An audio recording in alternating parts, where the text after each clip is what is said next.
Great news. Hello everyone, it's Wing. Welcome back to the Let's Play series, episode 6. Today, we got it. We did it. We finally have him. The legendary. The oh so amazing. Mending villager. Oh my goodness. This guy, if you if you ever seen those posts online, TikTok, Instagram, whatever, man, this guy's gonna be treated like a king. I'm gonna give him some armor so he'll never die. I'm gonna heal him up. Whatever. This guy is never dying. He's my mending villager. He is going to be amazing. This guy's pretty good too. He has I think I've showed you before, looting 3. Death Strider. This is his last book. Lure 2 actually. Not bad. This guy is not bad. That's why he gets to stand here next to the mending guy. Mending dude. Anyway, I do plan on building the trade hall down here.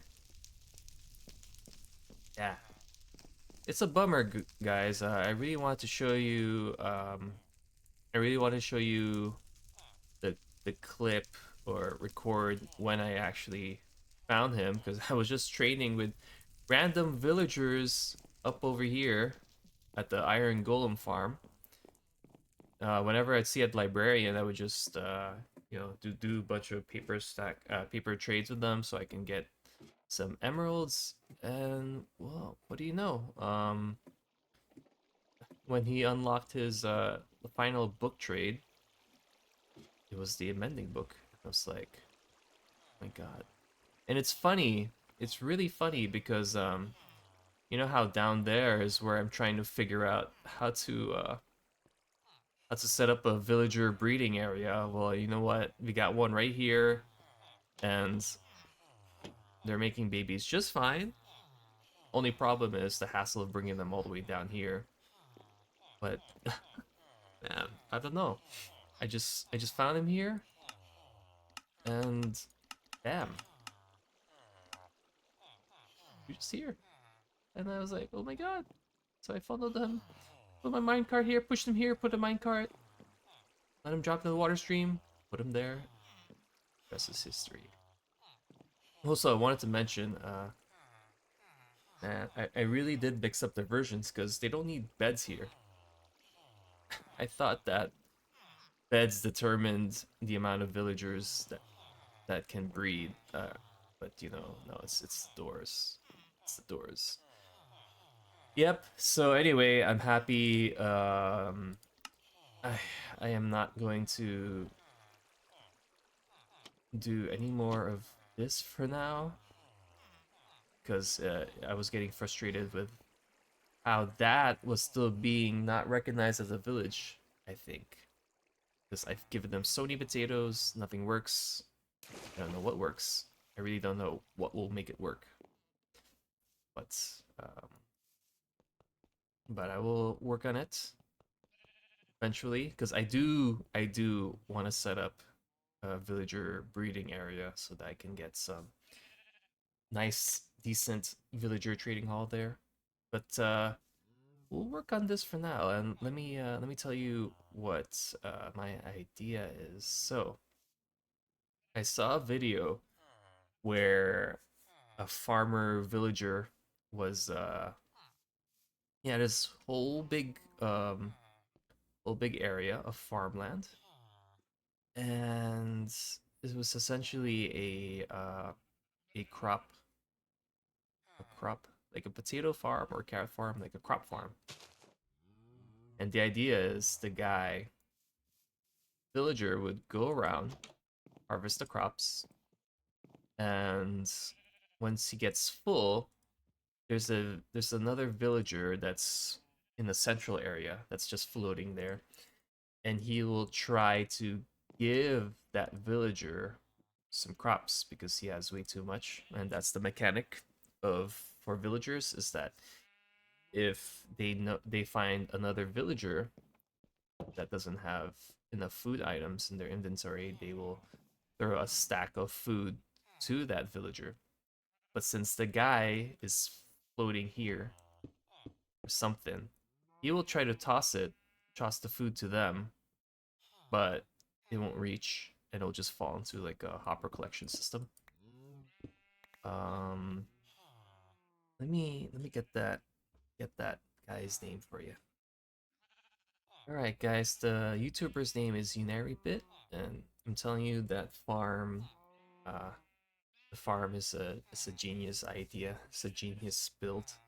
I think it only works for 1.13 and before, so it's not gonna work in any future versions, I believe, because they changed the AI of villagers in 1.14. But yeah, my idea here is to basically just make it a bit more smaller and more compact. I don't think it's going to be as efficient because this will require bone meal, but essentially I have a clock here that would keep dispensing bone meal to grow the crop, whatever so I desired.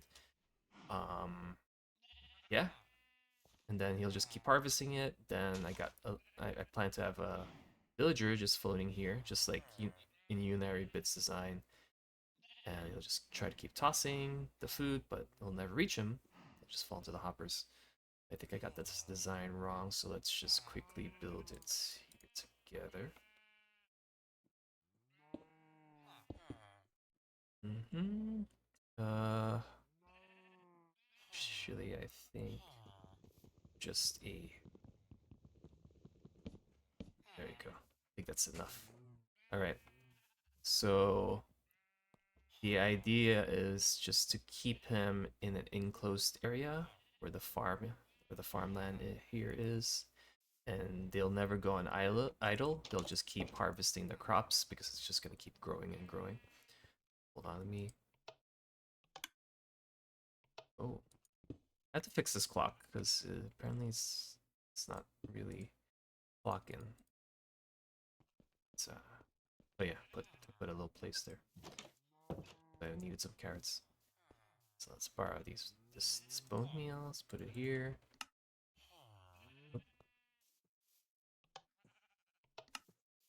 Hmm. Yeah, this clock only works if there's a lot of stuff. I'm just gonna get more bone meal and I'll demonstrate it to you much better. Okay guys, please brace yourselves. I'm about to talk really fast here. So guys, after we got the bone meal, we loaded up to our dispenser, and what do you know it? He started harvesting crops again. So we decided to reposition the other villager a bit higher up, so that way if this guy down here throws crops to this villager, then he'll miss and hit the dropper instead. But as you can see later, it kind of failed, and instead it went to the villager on the top. So we decided to go ahead and try to zombify him because he has stuff in his inventory now, but it failed. So instead we got this nitwit who we zombified earlier, and now his inventory is clear of any stuff. So we tried doing this and tried to reposition him higher again, but then I realized that we're in the village area, so I decided to take this machine somewhere else and... Okay guys, we moved the contraption all the way to another location. So let's see if this works out now. Just gonna observe them through here. So same setup as before. I got I got this guy, this nitwit, who should have no inventory items in their inventory. Got him here suspended on a wool carpet that's on top of the string. So let's see, this guy is going to keep harvesting. Oh, there, it worked. Perfect. Yeah, so having them on a... Wow, okay, I can't believe that works so fast. So having them away from a village area seems like it's the trick to do. I don't know if you saw it, but he threw... Oh, there, he did it again. He threw a bunch of potatoes. Yeah, 27. Yeah. So all this trick needs is a steady supply of bone meal, and here we go. I mean, it's essentially the same thing as if you're doing a... Ooh, poison potato. I should put a... interesting. Okay, so it should be the same setup as like if you're doing an automatic prop. I don't know what you call those, but you know the farms where you click, you just keep clicking on the potato because it automatically breaks. Well, this is the same version, but the difference is that um, this is automated by a villager. So you can just have it running in the background while you're doing things. And the villager should just keep throwing potatoes at this guy, as you saw. He just did it now. But the only problem is, of course, you need a steady supply of bone meal. But that shouldn't be a problem if you have tons. This is actually pretty cool. This is pretty great. Cool. Now, I do want to collect poison potatoes too, so let's see. Here. That shouldn't do anything if okay. There we go. Right.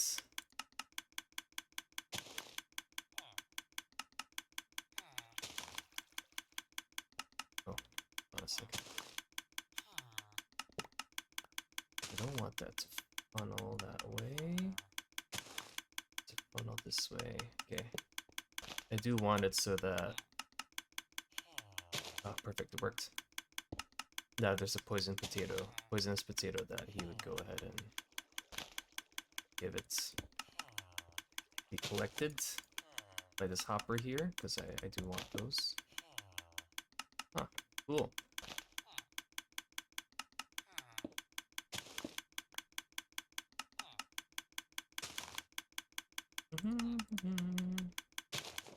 Trying to figure out a way so I can access it if I can.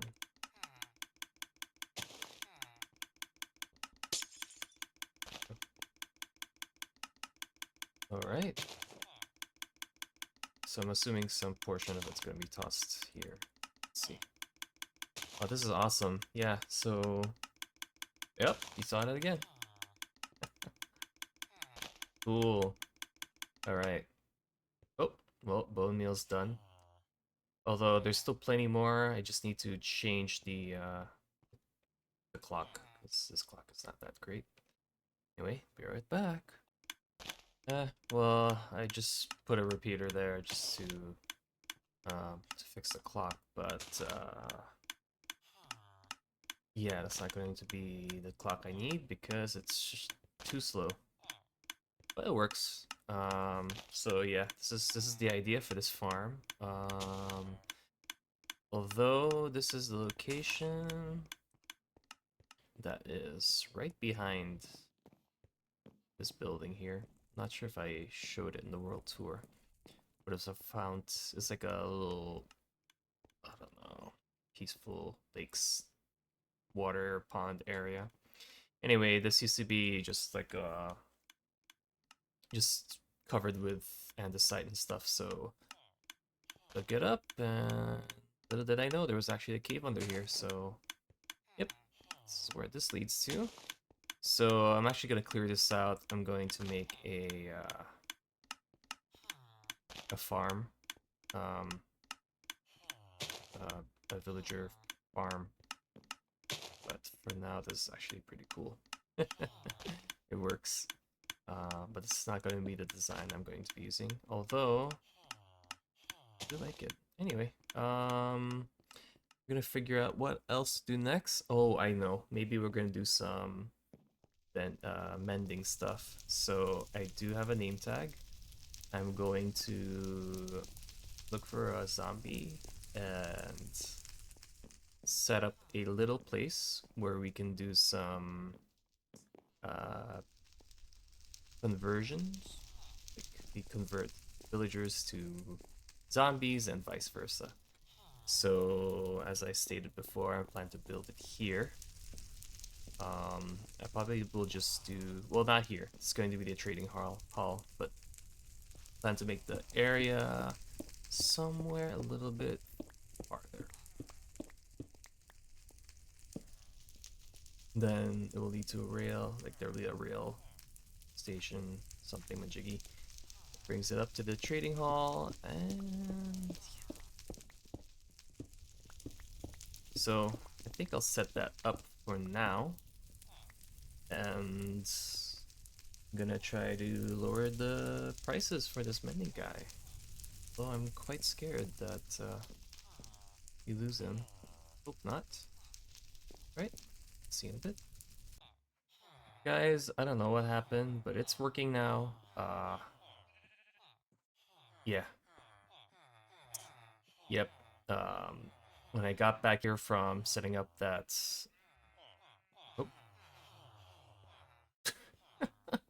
I got back here from setting up that farm that we were working on, and my goodness, I just saw a bunch of villagers here, just running around. And they're populating the cells themselves.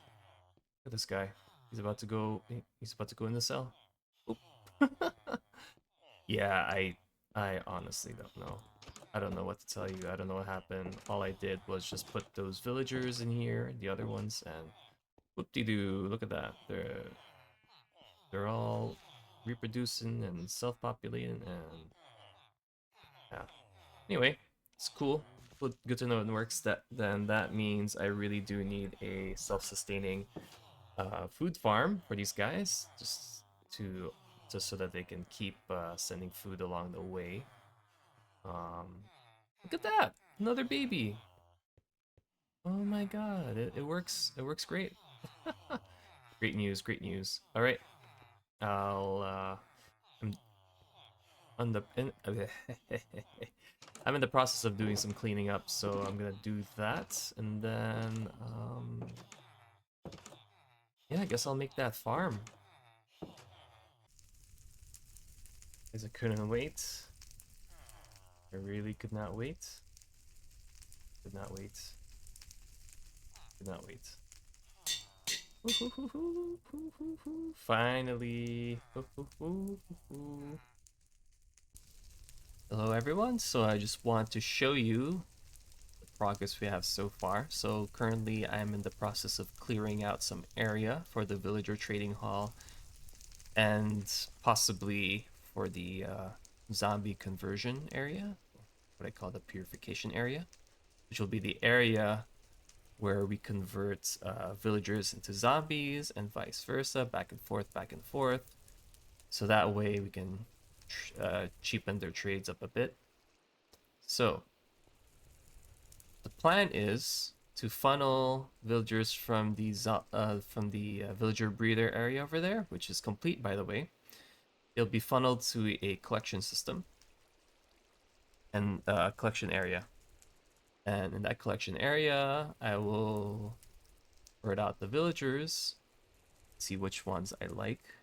The ones that I like will be funneled to the conversion area, which would look like this. Something like this. This is a rough idea.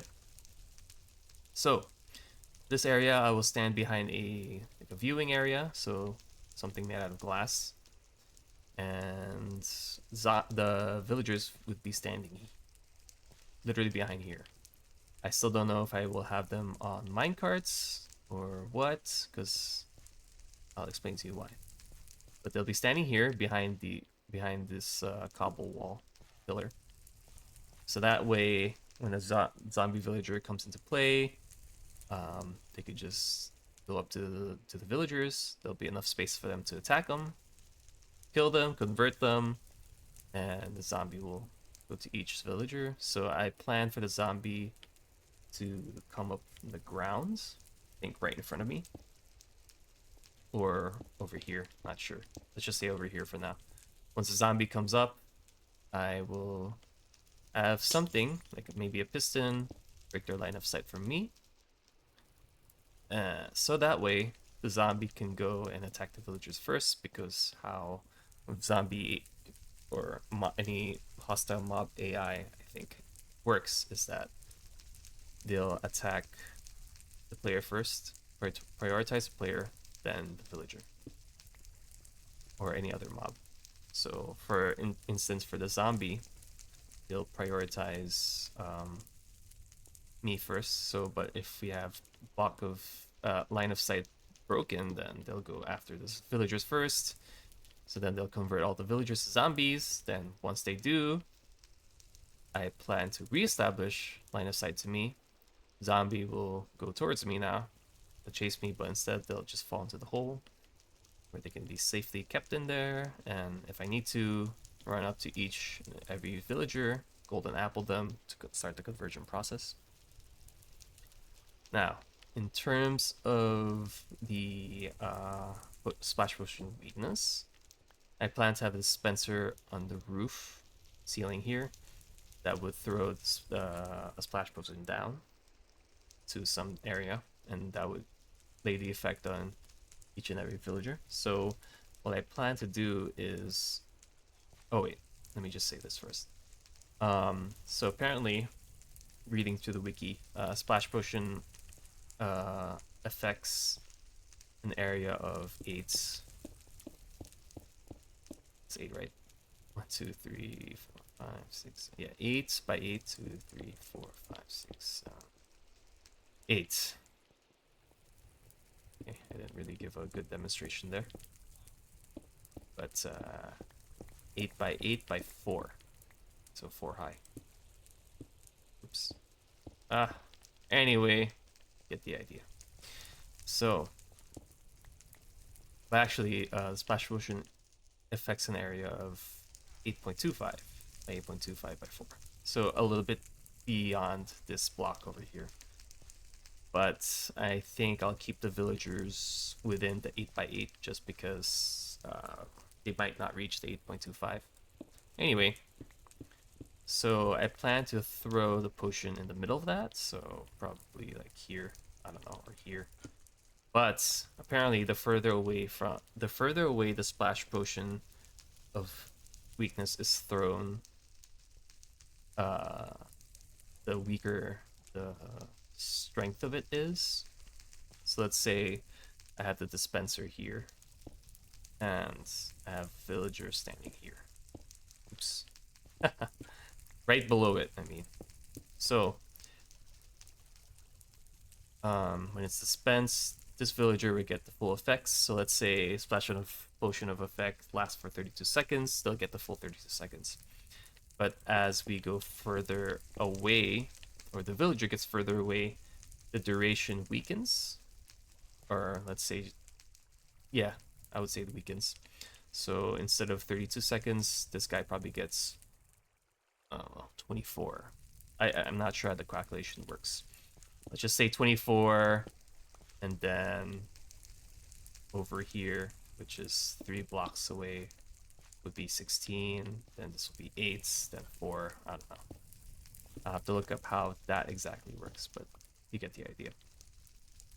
So I planned for, well, 2 things. If that's how it works, I mean, if the amount of time, if let's say I have the villagers here and I have this potion splashed here, if it's like 4 seconds, that's way too slow. That's way too low. That's way too short of a time for me to run up to each villager and give them a golden apple. But if I can hook up a dispenser next to the villager that can dispense to them a golden apple, I don't know if that works. That'd be great. So I could just press a button and everyone will be dispensed a golden apple. Then we can start the purification process, right? That would make things way easier. But if that doesn't work, then I will have to run up to each one and convert them that way. But then I'll have to have either them closer or the splash potion closer, so that way I have enough time to run into each and every one of them, so that we get the duration, we get within the duration of effect time to convert them. So that's the plan. I'll have to hop onto creative to see what works, what doesn't, and maybe I'll meet you there. If I figure out whatever I figure out, I'll share with you guys for sure. Okay, and I'll be right back. Okay guys, so here we are at my creative world, but I'm doing a voiceover right now and it's the following morning, so if I sound rough, well, That's rough for you. I need more coffee. Sorry about that. So anyway, I just wanted to show you guys that here we have my first design, which involves cobblestone wall posts. It's a 7x7 area delineated by this redstone blocks over here. And we got a dispenser in the middle that would dispense the weakness potions. And the idea here is to put the villager behind the posts and have a dispenser next to them that would dispense golden apples, enchanted golden apples. But none of them worked, so I had to scrap that idea. And I had to scrap this design too, because the problem was that the zombies kept getting stuck behind the cobblestone wall posts because their pathfinding sucks. I even tried changing them. I put this fence gate here, still doesn't work. I tried to think of smaller, thinner blocks like glass panes, as you'll see here, still didn't work. So I had to change it completely. What did work was sea cucumbers, but then it also presented a new problem for us. So I had to scrap that too. I tried end rods. End rods also, nah, no. So right now I'm highlighting these corner villagers here, and the problem with them was when one of them was still zombified and the other got cured already, the zombified guy will kill the cured guy, turn him back to a zombie. That was a problem, so I had to scrap. I had to not scrap. Well, I did scrap it eventually, but I tried to fix it first. I did opaque blocks. I did, as you can see, I did opaque blocks. I did transparent blocks too. That didn't work, so I had to separate them completely, as you can see here. And this is actually the final design that I came up with, which was the spruce trapdoors, or well, trapdoors basically to hold the villagers in place with the zombies and the floor like this. And works perfectly, even though it needs a lot more zombies. And the idea is this: they just pop out of the ground after after the villagers are in a safe distance from them. They get attacked, and this was the best design. They get zombified so quick, and this is what we're gonna stick with. Okay guys, now to illustrate to you splash potion duration by block distance. So right now we're standing at block 0, and this will give us a minute 20, though it should be a minute 30. So this line is just to help represent block distance visually. So right now block 1, this gives us a minute 10. We're now at block 2, 44 seconds. Yep, block 3, 27 seconds, I believe. And then block 4 would give us 3 seconds, so I had to scrap this distance entirely, and I think I made the grid a bit smaller there. Right now we're showing you my idea with rail carts and villagers. So what I found out was that when villagers get zombified, they actually spawn in a zombie villager replica of the villager, so they don't stay in minecarts when they die, so it doesn't work. So I had to scrap that idea. And now on to the next part of the video. Wahoo! Hey guys, we're back here at the villager breeding hall, and I just wanted to show you guys where the babies go once they're birthed. Yeah. So once they're born into this world, they get dropped here onto this water stream, where they travel in a longer water stream. And just imagine though, you're a baby just born into this world, and you get dropped into a series of water streams. You have no idea what's going on. You're swimming for your life, desperately clinging on to whatever wall you can manage to get your hands on. You end up in this area where you grow up. We wait. The system waits for you to grow up.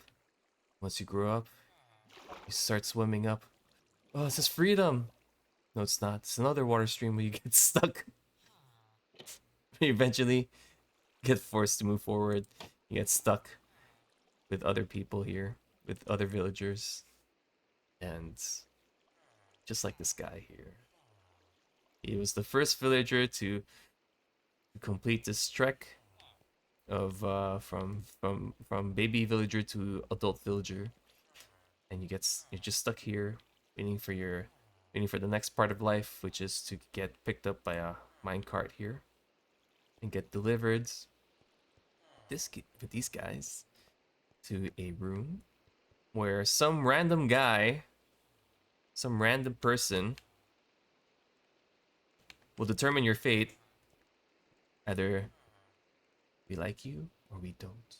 If we like you, get transported here to this place here, where you'll be agonizingly be converted to a zombie, then back to a healthy villager, then back to zombie, then back to a healthy villager, over and over until we find out that we like how we like how we like how much you cheaply trade now.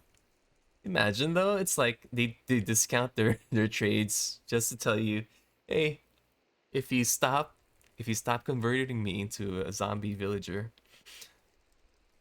I will keep these trades at this low of a price. And you're like, no, no, okay, how about this? No, how about this? Until it's like, okay, okay, okay. One one emerald? You want one emerald? Or a potion? Here, here. I'll give it to you. There. Just one emerald. None? None at all. It's fine. It's fine. I'm okay with that. Yeah, that's the life. That's gonna be their life. It sounds so miserable. And after that, they're gonna get stuck in this villager trading hall for the rest of their life until by some divine miracle they're released from their misery. This is the sad fate of these villagers right here. I feel so terrible. You know, just thinking about the whole thing. I feel terrible now that this is the life that they're going to live. But curse you, Mojang. This is how we made it. I mean, this is how you made it. So this is how we're making it. Anyway, on to the next episode of Villager Cursed Life series. Here's the potato farm. And with this potato farm, we only are at 2 cells operational. 2 operational cells right now because we are still missing one more farmer, which hopefully the villager breeder over there will help fix for us. So as you can see now, they're harvesting the potatoes. It takes a while for it to start up because they're still on idle, but then once it gets going, start harvesting it. Then they'll try to throw it at these guys, but it'll just end up at these at this item stream here. Go up the item bubble elevator, go along this track, and let me show you where it ends up. Okay, I threw my sword by accident, so it's just swimming around here. So yeah, this is where it ends up. Come on, sword, let's go. Yes, got it. Okay, so yeah, the food just travels around here in circles. That, and if someone likes it or someone wants it, it gets picked up. So this guy like wanted it, so he picked it up, and yep, that is how this works. Right now I am in the process of building another farm. Let me show you. Let me go there. Which is this. I'm going to be building Unarybit's farm. And I'm just gonna play around with it to see how it works. But yeah, I just laid out the dimensions here, and yep, in the middle here would be the villager that's suspended. So the farmer would just toss the potatoes here. It's gonna be a water stream underneath that would take it to this bubble elevator, and we get funneled on to the breeder over there. So yeah, I'm gonna forgo the bone meal farm here because it's just taking too much bone meal. So yeah, that they're gonna make potatoes for me, not for the breeder over there. So yep, this is it. I'm gonna build it off camera. There's already a great video on it by Unarybit, so I'll link it in the description so you guys can see it. But yes, this will be built off camera and be completed by the next episode. Ooh, hello. Hey guys, well, with this perspective, you know, it's the end of the episode. So guys, thank you so much for watching. This video was a bit too long just because we're gonna watch this phantom burn, baby. Yeah. We just had so many projects going on in this one video, so I'm gonna try to dial it down a bit on the next video. Try to work on one or two projects at a time. I don't know. So yeah, we'll see. We'll figure it out. But yeah, thank you so much for watching. If you made it to this part of the video, you're awesome. And I hope you did enjoy watching the video. So, ooh, yeah, see those zombies burning? Anyway, um, yeah, I hope to see you guys on the next video. But until then, take care as always. Have a good day and brush your teeth and wash your face. Important to wash your face. Um, have a good day. See you later. Take care. Adios. Bye bye. Bye bye. Bye bye.